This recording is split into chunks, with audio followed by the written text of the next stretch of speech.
Now, we've seen a substantial increase in the amount of sophisticated hacking attacks, maybe over the last year and a half. Right. But there's always a target group. Right. Who are hackers targeting? Is it corporates? Is it individuals? What's their end game? So I would say that I would separate it into three main hacking rationales or motivations. One is financial crime, and this is something that we've seen not just in the last 18 months, but over the last several years.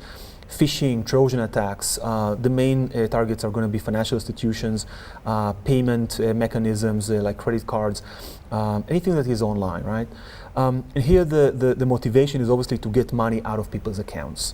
A lot of good progress has been made to try to mitigate these sort of attacks, but they still continue. The second type of motivation nowadays is hacktivism, which is basically trying to express yourself in a way. It's to say, I can do this. I can do this, and I want to do this because I believe in certain ideals, if you know what I mean.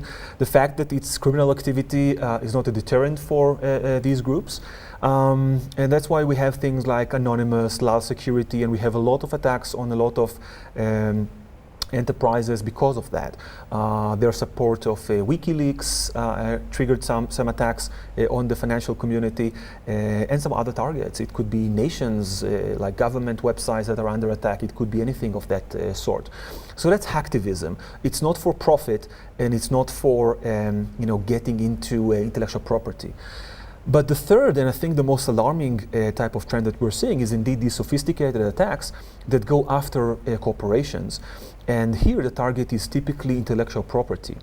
And if you think about it, if you are, let's say, a nation, you can invest in research and development and create your own intellectual property, your own innovation. But you can also invest in attacking other,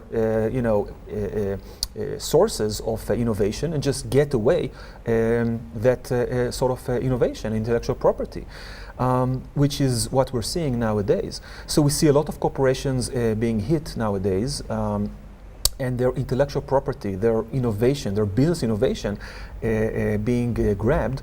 And that's a very worrying trend, obviously. The attacks themselves are getting more sophisticated, but I would say it's industrial espionage on a scale that we have never seen before. And let's say also the success ratios are much better than before. So they're getting smarter. Technology moves, but so are the hackers. They're getting smarter with every time we bump up security or bump up systems. They use technology well. They also are well organized, and they also have had a lot of practice by now because they have penetrated a lot of organizations already. So they know their way inside secure networks. I think it's the combination of all of these, plus the fact that if you think about how all of these attacks, all of these sophisticated attacks happen, they actually start by attacking the employees rather than attacking the networks. And that's a very interesting trend.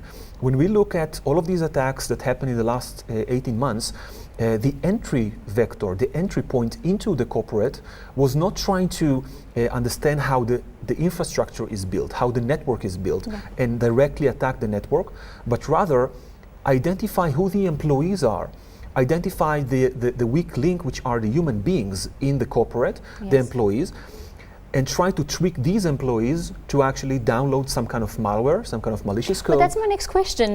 We always get these warnings, do not click on a suspicious looking link, but people still do that. Are we inherently gullible?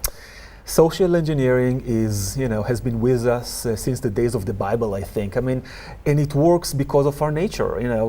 It's like by definition, it will work. And if a certain degree of social engineering will not work, you will always be able to develop something better.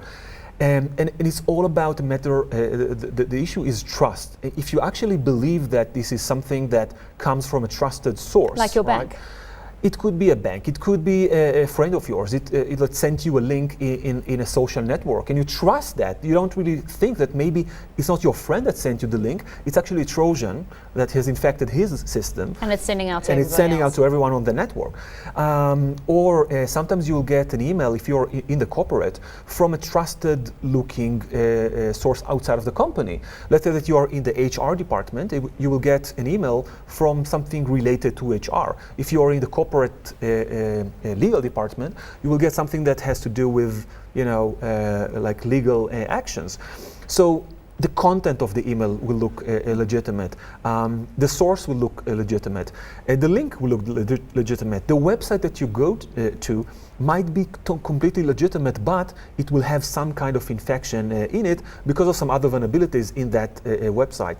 So sometimes it's like several steps in order to complete a successful social engineering attack. Yeah. First, you have to get into the source, the trusted source, the trusted websites, etc., and then you launch the attack. And sometimes it's just a normal social engineering attack.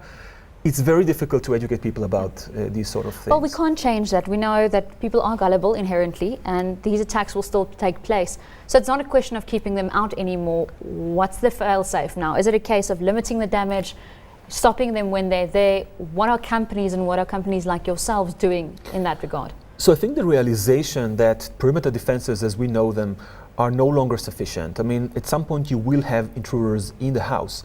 It's not about, the investment that companies make now in security is not about trying to stop and have like an airtight perimeter defense because they realize that it's not going to work. Instead, they think in a different way. They say, okay, let's assume that an intruder finds themselves inside my network. What next? How can I identify that activity as soon as possible to limit the damage? So it's exactly what you described. It's a total different mindset, and it requires a totally different defense doctrine. Like it's a new defense doctrine that you need to build. The assumption that your endpoints might be compromised, that your employees might bring these sort of attackers, intruders into the corporate through all of the defenses requires a new sort of thinking. So one thing is to really look inside your network, to really understand what is normal and what is not normal, and to really try to understand which anomalies might be more suspicious or less suspicious, because otherwise you will get a lot of these sort of alerts, and then you will not know how to handle these sort of alerts. Mm-hmm. So one of the things is, after you have a system that actually looks at anomalies within your network, the next thing is going to be a good investigative tool, because you will get a lot of these sort of alarm bells ringing, and if you don't have the right investigation tool, something that will quickly tell you, hey, this is bad or this is just a false alarm, you won't be able to actually follow through. If you have these internal detection mechanisms and very good investigation tools, then you're able to actually detect a lot of these attacks. But the truth is, and that's interesting, something like 90% of these attacks go undetected. It means that the intruder goes in, take whatever they like, go out, and no one knows about it. The only time that you know about it is when, for example, the intelligence community later on tells you, hey, we saw some traffic from your servers to a server that we know was involved in some kind of breach.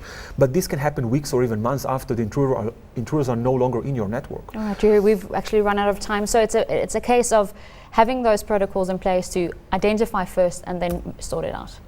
Right. Uri Rivner, Head of New Technologies for Identity Protection at RSA. Thank you very much. Thank you.